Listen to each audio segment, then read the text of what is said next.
Good morning, kiddo. Good morning, kiddo.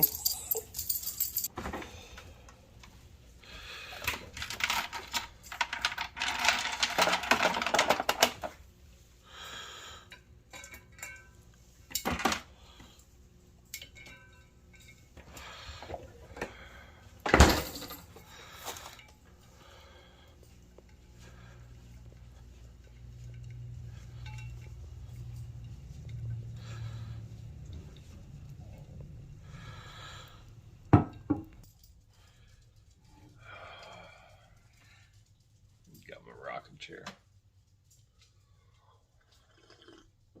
My favorite cup, coffee. Sun shining. Sorta. Pretty overcast. My eyes are still hazy. I really just rolled out of bed. I wanted to jump on here though. I was up late last night. Semi-late doing that brisket cook that I pulled out of the keto book, my mixing book.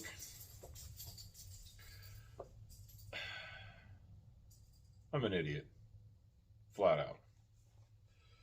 So I read this. I've got it bookmarked. Read this thing 8 times. I screwed up step one. Step one. Now, granted, step one's a paragraph. Right here. Use a paper towel or a clean kitchen towel and pat the brisket thoroughly on both sides until dry. I did that. Apply rub all over the brisket on both sides, using your hands to pat, don't actually rub, all over the meat. I did that. Transfer the brisket to a clean aluminum pan. Did not do that. Cover the brisket with plastic wrap. I didn't have any, so I used foil. Let rest in the fridge 4 to 6 hours before cooking. Did that. The part that I missed was transferring to a clean pan. Oh, no big deal, right? The problem is, it is a big deal. Because when you cook meat, it releases the juices that are inside. As the meat shrinks, the juices come out. Well, what happened was, because all that excess rub from what I sprinkled on top and then on the sides and all that, you get extra rub on the bottom. What happens is that absorbed all that juice. So it actually burned. And I didn't have that juice the au jus to reheat and pour back on top to, kind of keep it moist. So, I mean, it still tasted good. It was a little saltier than what I like. But it also didn't have all the flavoring that it should have had because of the extra juice. But so next time I would remake the rub with half the salt. I think it would taste better. And I would change that pan. Lessons learned. I shot the video, so I'll post it. I don't know. And I might call it I won't call it a fail because you're still able to eat it.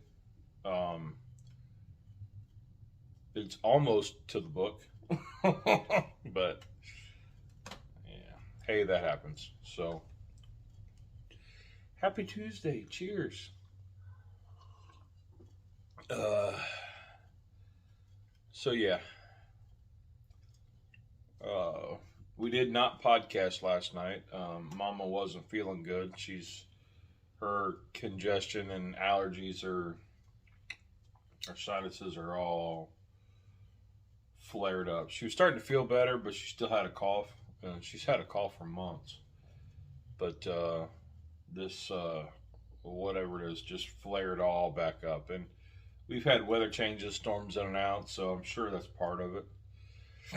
I was out cutting grass yesterday. And I mean, it was, air temperature was 90, 95, and during this brisket cook, I got about probably about an hour and a half, 2 hours, about an hour and a half, 2 hours in, and I was up to about 145 degrees. So about the point it was going to stop taking smoke anyway. And the sky went from like this to Crayola gray and fast. I mean, the clouds were moving, and Cub called me and said, "Hey, I'm leaving about 15 minutes early from her job, about 40 minutes away." And she said it's coming down, and I could hear it hitting her car. And I was like, okay. So I knew it was coming. So I pulled the brisket off, threw it in the oven. You know, got the oven heated up, threw it in the oven, and finished it off in there. It is what it is. Tornado warnings, you don't really, you know, you kind of, do I mess with those? Do I not? The one watch we had several years ago, I remember I walked out the front door. I was in my sleep shorts at the time and an old, just work shirt that I threw on. It's kind of like a flannel, but it's all navy. And I walked out the front door, and I was standing there barefoot in the front yard, drinking a cup of coffee. And my wife was like, "What?" Freaking out because there's this tornado warning, tornado watch. You know, there's one spotted in the area, and a couple that we knew had just stopped by, and they were like, "What are you doing?" And I said, "You see that?" He said, "Yeah." He goes, "That's nasty looking." I said, "It's funnel cloud going back up." Nuh-uh. Yep. And that wind was so strong that it was, of course, I was a little heavier then. I was about 50 pounds heavier. And it was moving me, like I couldn't stand straight up. It was moving me and rocking me. So I was like, okay, now it's time to go in. But that was after the funnel cloud had went back up and we were getting the aftermath. Why is that semi-important is, ironically, we find out later on that 5 miles away, a trailer got flipped. Like a mobile home. Got flipped 3 times. Uplifted and flipped 3 times. The guy and his son was still in it, and they lived.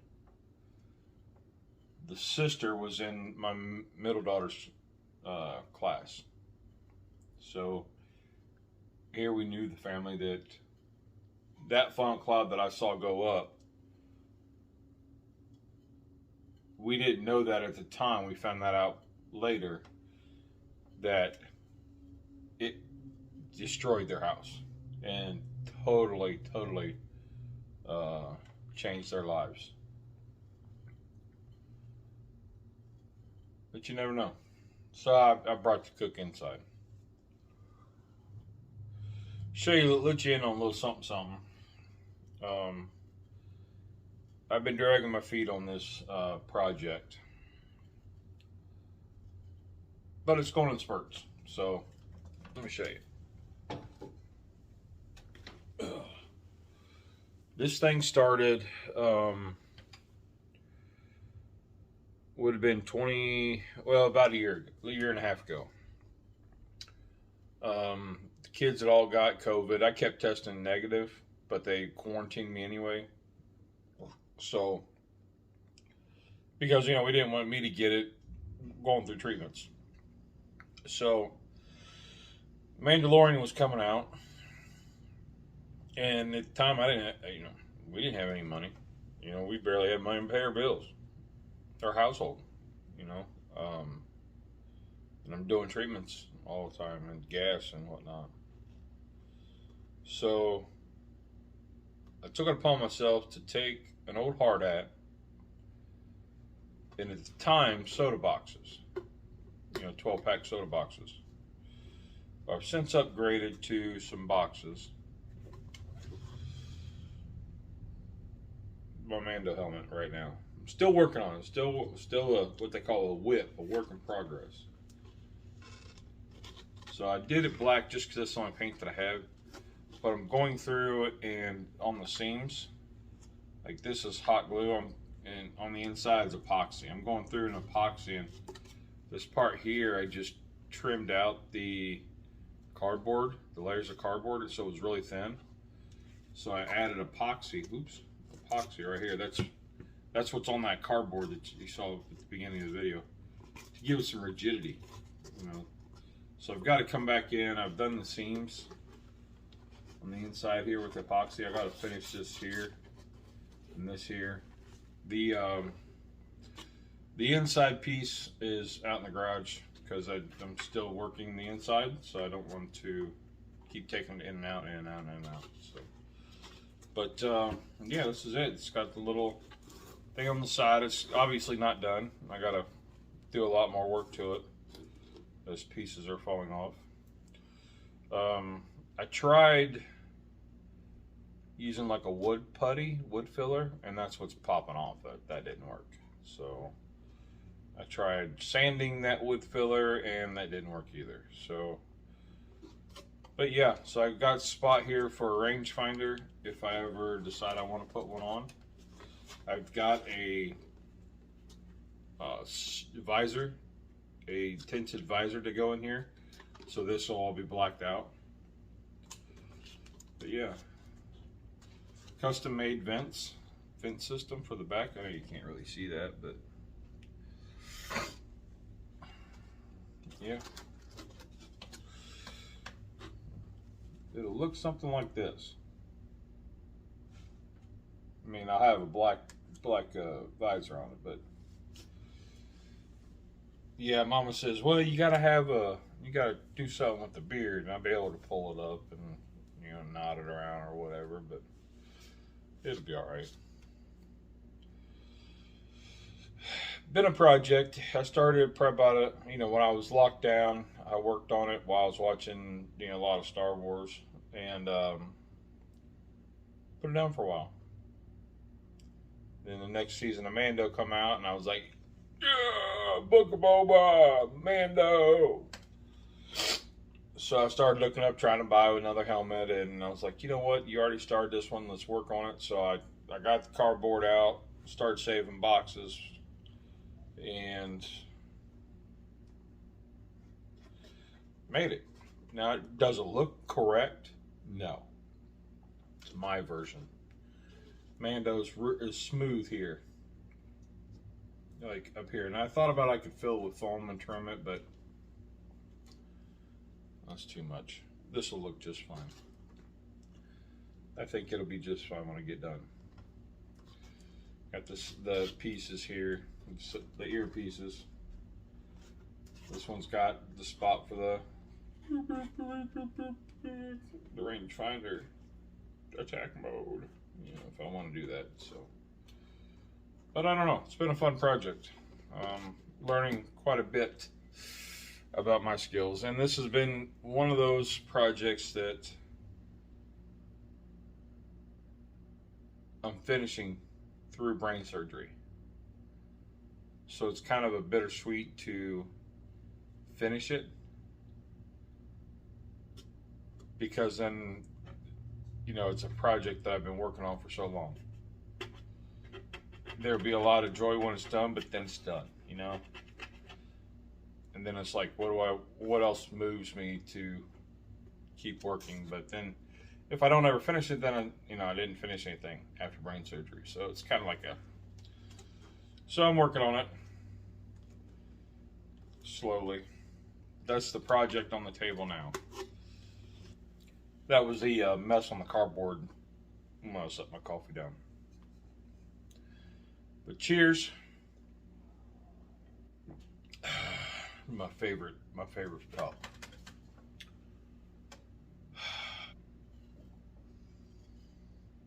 Not every day's good, man. And There is good in every day. There really is.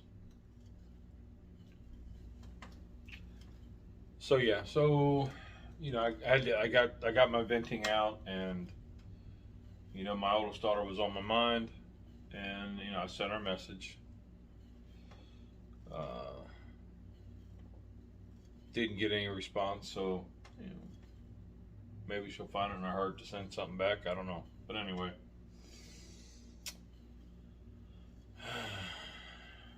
she's still a gift and a blessing that I'm glad to have, and I've told her that.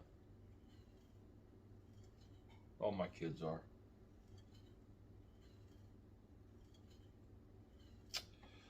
But even though yesterday was filled with little bits of adversity, frustration, venting, and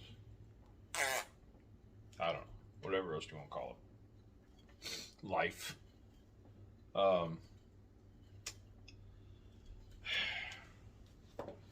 Read the fine print.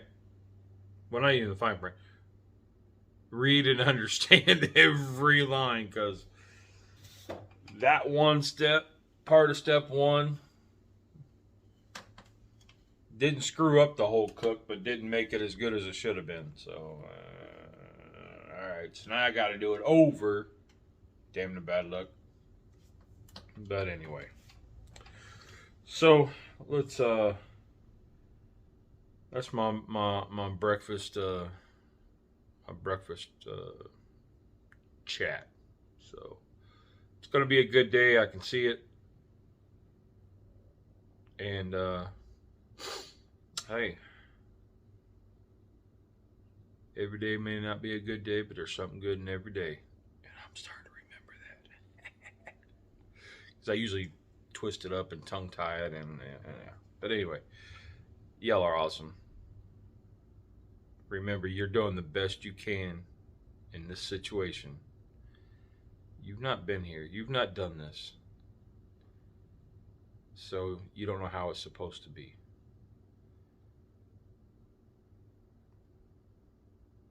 Just do what you can. All right, y'all. Rock on. Have a great week.